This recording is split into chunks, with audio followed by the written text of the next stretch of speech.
all, thank you for that wonderful warm welcome. Join me in thanking the NASA Administrator, Jim Bridenstine, one more time. He's doing a fantastic job.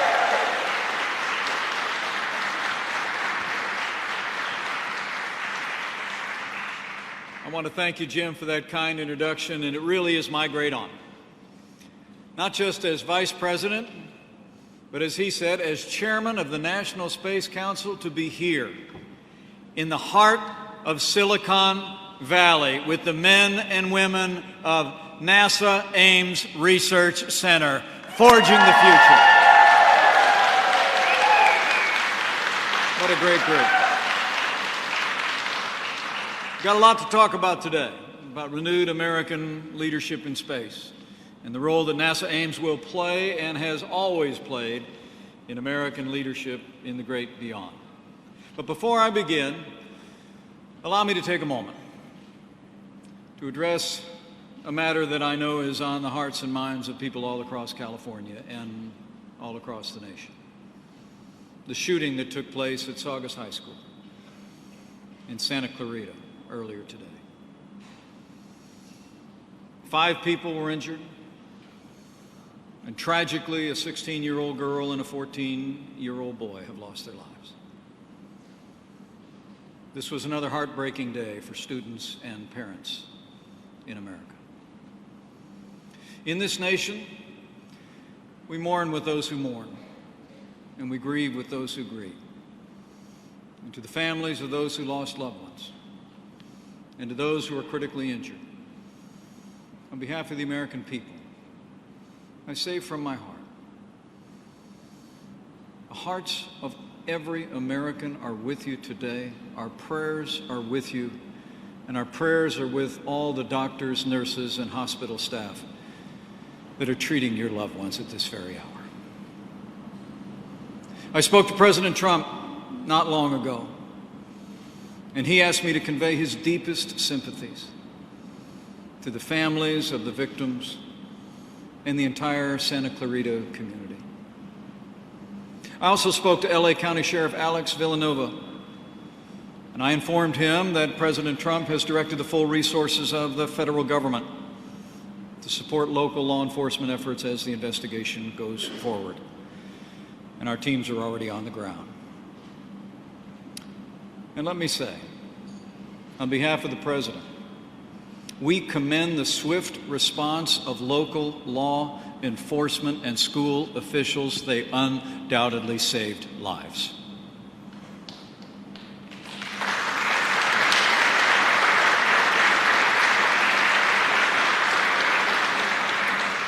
So our hearts are with the families of the victims in Santa Clarita today.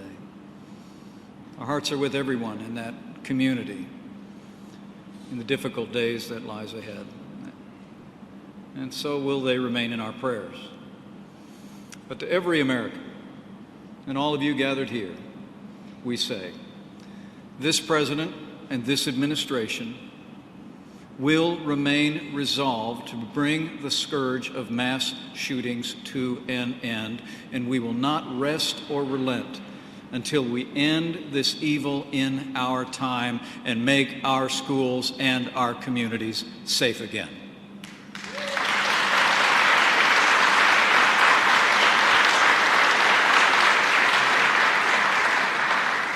So thank you for that. And thank you again for the warm welcome. It really is great to be here at NASA Ames Research Center.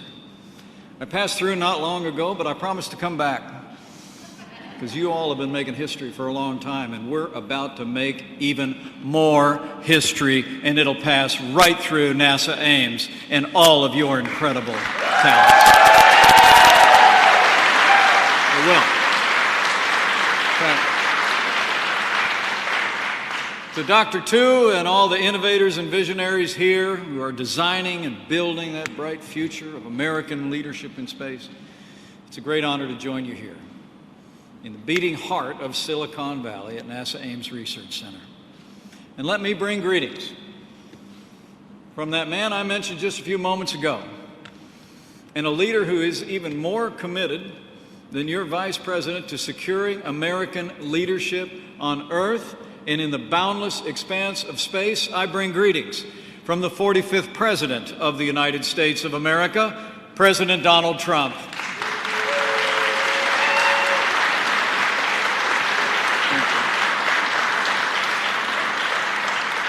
In his inaugural address to the nation, President Trump proclaimed that the United States stands, in his words, at the birth of a new millennium, ready to unlock the mysteries of space.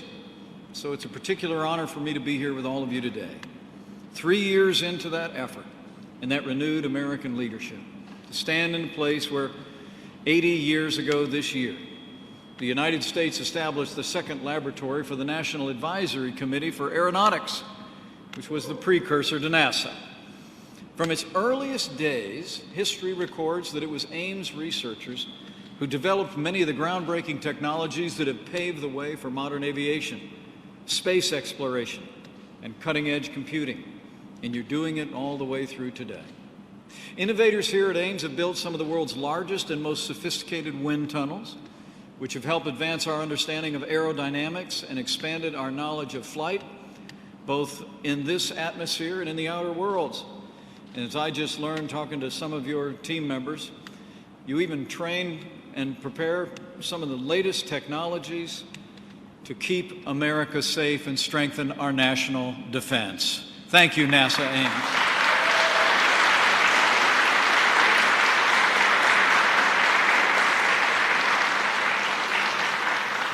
Jim just mentioned I spent some time in that simulator, and I got it down okay.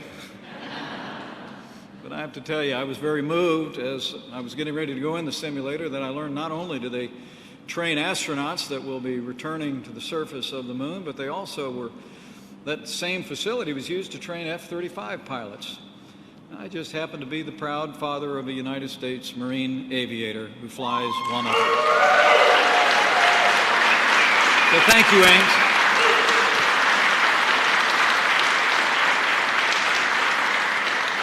Thank you for your contributions to our national defense. You know, many of our fundamental flight technologies wouldn't be possible without the revolutionary work that you've done here.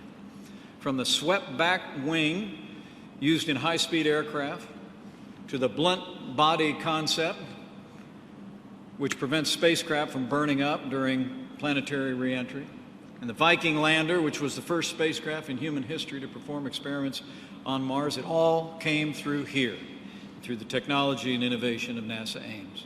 For 80 years, the brilliant men and women who work here have developed the technologies of the future, demonstrating the power of American ingenuity and inspiring a rising generation across our nation and across the world. In fact, I'm actually told that Steve Jobs said that he fell in love with computers when he saw one that was in use for the first time as a boy visiting NASA Ames.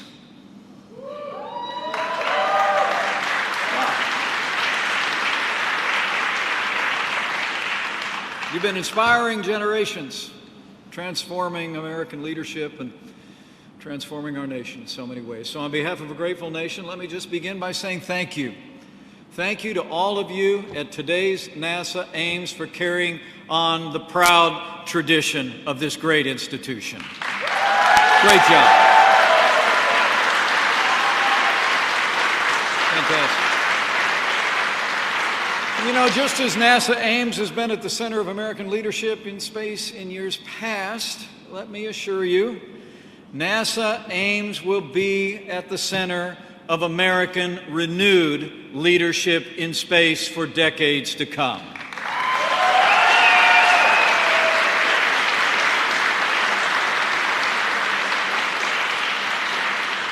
Earlier today, I toured your state-of-the-art Arc Jet facility, which tests the spacecraft and equipment that'll keep our space pioneers safe. I saw firsthand that vertical motion simulator, which prepares astronauts for flight in space, and got a chance to move it around a little bit myself.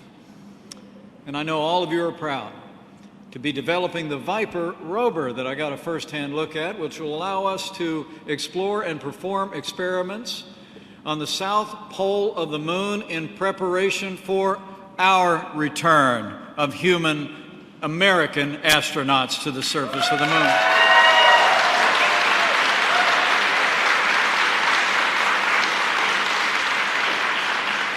And rest assured, these technologies, the incredible work being done here at NASA Ames is going to play a critical role in that new chapter of American history in space. Because at President Trump's direction, we've put an end to decades of budget cuts and declining commitment to American leadership in space. We've renewed America's commitment to human space exploration. And at the direction of this president, we are going to go farther and faster and higher than ever before. I promise you.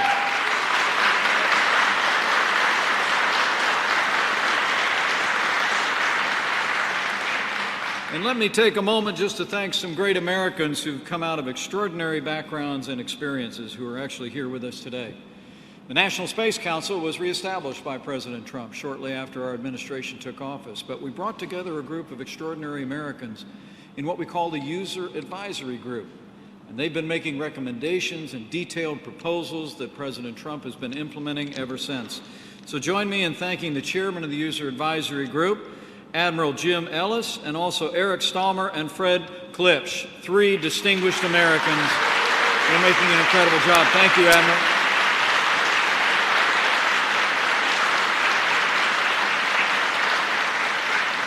With the steady counsel of these experts and our National Space Council, President Trump has been busy at work. In fact, in our first year in office, President Trump signed what came to be known as Space Policy Directive 1, making it the national policy of the United States of America to return to the moon and prioritize crewed missions on the lunar surface. We're going back.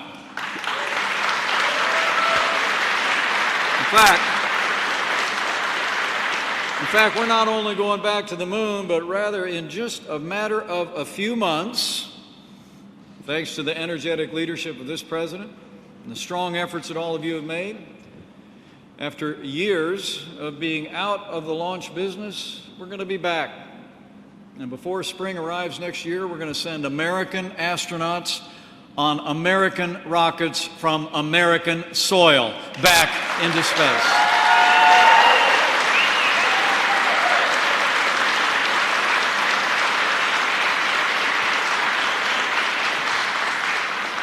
We're going to have our own platforms to take us back, and we don't need to hitch a ride with the Russians anymore. And earlier this year, I was proud to be a part when President Trump announced that it's the policy of this administration to return to the moon within the next 5 years. And we will ensure that the next man and the first woman on the moon will be American astronauts. Artemis is here.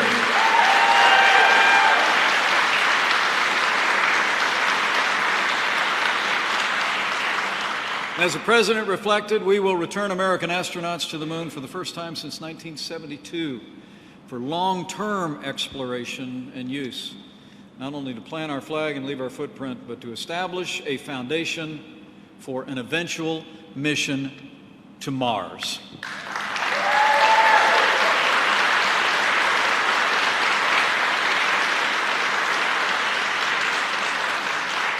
So now you know why Jim Bridenstine's so excited.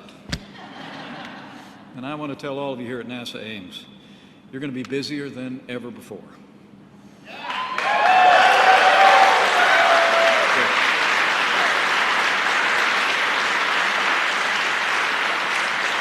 As we celebrated a lot this year, the 50th anniversary of Apollo 11. But Apollo is in the books, and Artemis is here to stay.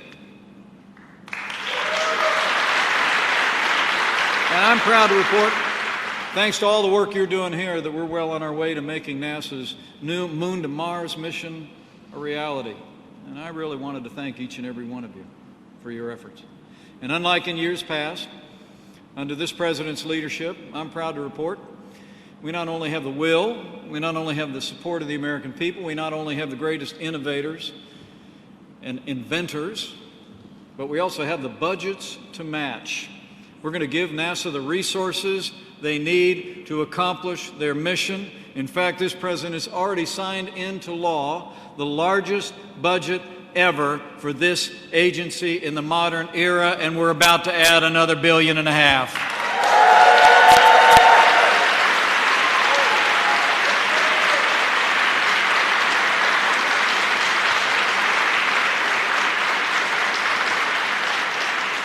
In fact, if you run into any members of Congress or senators from here in California, you could say, I ran into Mike the other day,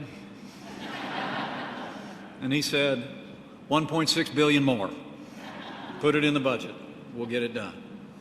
And for us to take the next big leap toward Mars, you here at Ames are going to be a critical part of helping us develop the technologies to live on the moon, not for days, but for months and even years. We'll learn how to make use of all the resources the moon has to offer. I know that lander I just looked at is going to do that exploration as soon as 2022.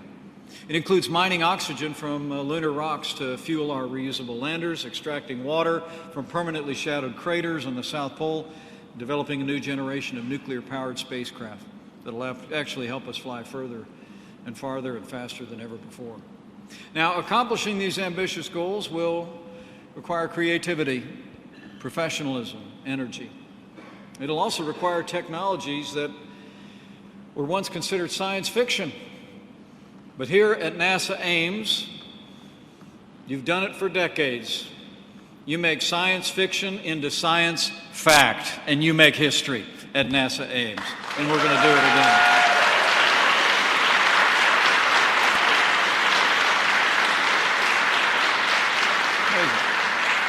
Really. I mean, the brilliant minds here at this historic institution led 3 of the last 5 NASA lunar science missions, expanding our understanding of the moon and the incredible potential that it holds. And Ames was vital to the success of the L-Cross mission a decade ago, confirming the existence. Yeah, you can give yourselves a round of applause. That was a big deal. Confirmed the existence of ice on the south pole of the moon, and NASA Ames was there to make it happen. It's a big deal. And as I've mentioned before, in 2022, we'll once again step up to lead with the Viper mission. We'll map that water before our crewed missions arrive, and we'll be able to take full advantage of it as we send American astronauts to the South Pole. And just 3 weeks ago, NASA Ames, in partnership, I'm told, with Google and Oak Ridge National Laboratory, achieved quantum supremacy.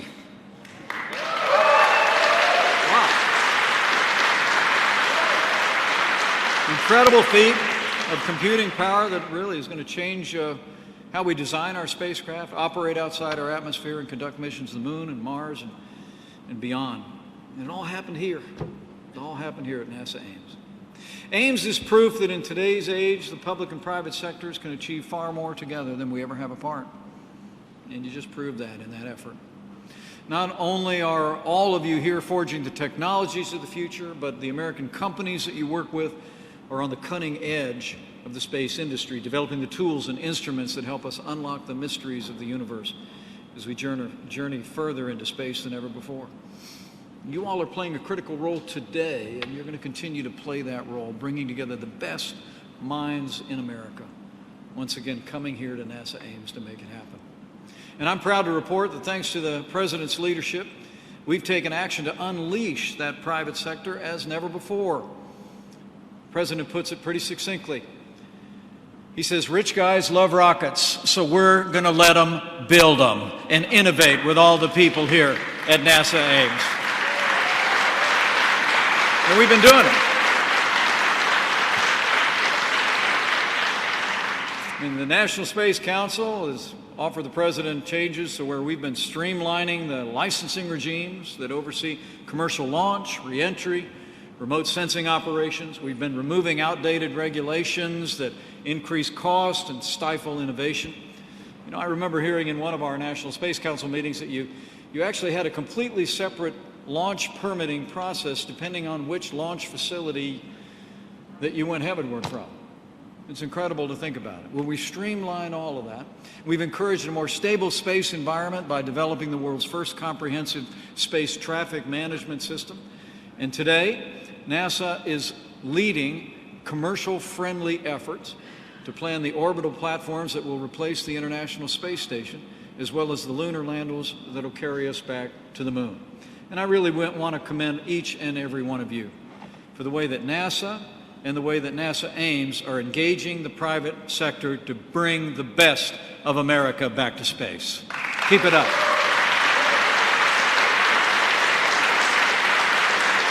I mean, I mean, the truth of the matter is that under this administration, America is open for business to all space enterprises. And we're going to work in ways that will facilitate capital formation and investment and creativity. But NASA Ames will be playing a critical role in partnership, as you do all the way through today.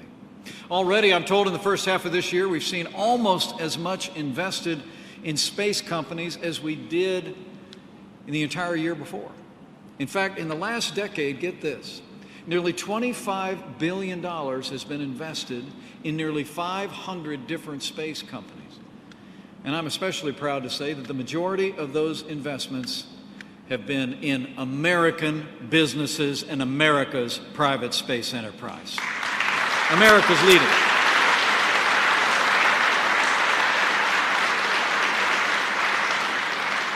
So thanks again for allowing me to join you today. I'm truly humbled to be with you and to Dr. Eugene Tu and all the great folks here. Thanks for letting me get in that simulator. That was about the coolest thing I've done in a long time. All kidding aside, thanks for what you do for the country. It's amazing to think about the contributions that NASA Ames has made, not just to American leadership in space, but to our quality of life. I mean, it's then the collective IQs and professionalism and determination of the incredible men and women of NASA Ames has been driving American leadership, not just in space, but all over this nation for decades. And I know you'll continue to do it. But when it comes to space, President Trump probably put it best. He said, "It is America's destiny to be the leader amongst nations in our adventure into the great unknown." And we believe it. I mean, Americans are explorers. In our hearts, we're always pushing the outer boundaries.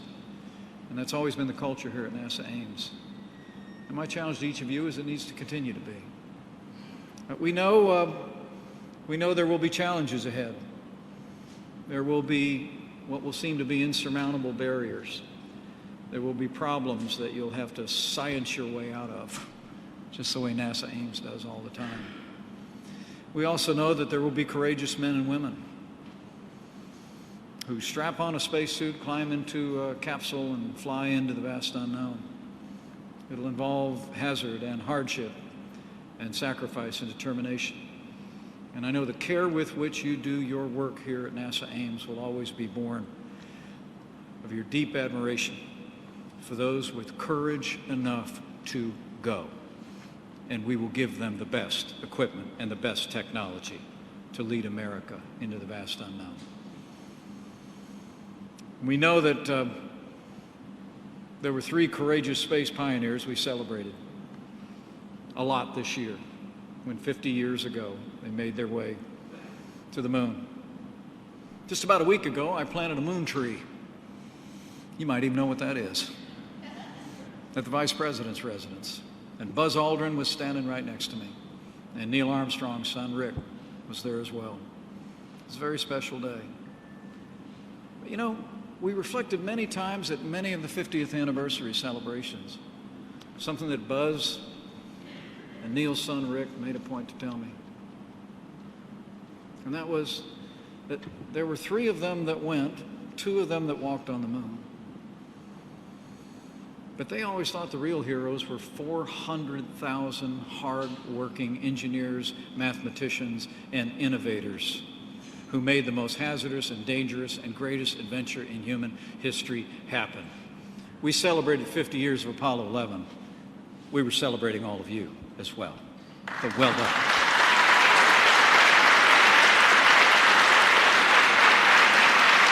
Sure. They did. I was never at an occasion where Buzz Aldrin and Neil's family didn't stop me and say, no, it's 400,000 people that made it happen. And NASA Ames was a big part of it. I mean, you prove here at NASA Ames that America can and will again accomplish anything we set our mind to. Because we know we stand on the shoulders of giants. You do here at Ames. We carry with us a legacy of American innovators and heroes who have stepped up to serve in this space program at every level. Even now, our new heroes are being forged. and they give us courage and they inspire us to dream bigger, to work harder, to reach even greater heights, to strive for even greater triumphs. And I know you'll continue to inspire the nation. The men and women here at NASA Ames uphold this proud legacy each and every day. In the years ahead, I want you to get ready, because you're going to write your chapter here at NASA Ames. You're going to write a new chapter of American history, and frankly, of human history and leadership in space. So on behalf of the President of the United States, let me again thank you for all your hard work, your dedication, and your service to the country. And leaving here today, I leave with renewed confidence, not just by seeing this impressive facility, but by seeing the determination and resolve and optimism on all of your faces, the faces of everyone I've met here today. I leave here with confidence and with faith. Faith in all of you here at NASA Ames and everyone involved in America's space enterprise, who will continue to build the tools and technologies to forge a new and brighter future in space than we could ever imagine. Faith in the extraordinary courage of this new generation of heroes that are even now training for those missions, and the technology and the equipment and the methods that you're developing here at NASA Ames to move the boundary lines of human knowledge farther than ever before. And lastly, I leave here with faith that, as generations of Americans have long believed, as the proverb wrote, that if we rise on the wings of the dawn, if we settle on the far side of the sea, even if we go up to the heavens, even there his hand will guide us, and his right hand will hold us fast. And let it be so for all of the men and women who will forge America's new future in space. So thank you, NASA Ames. Thank you for your work yesterday, today, and tomorrow. Let's get back to work. God bless you.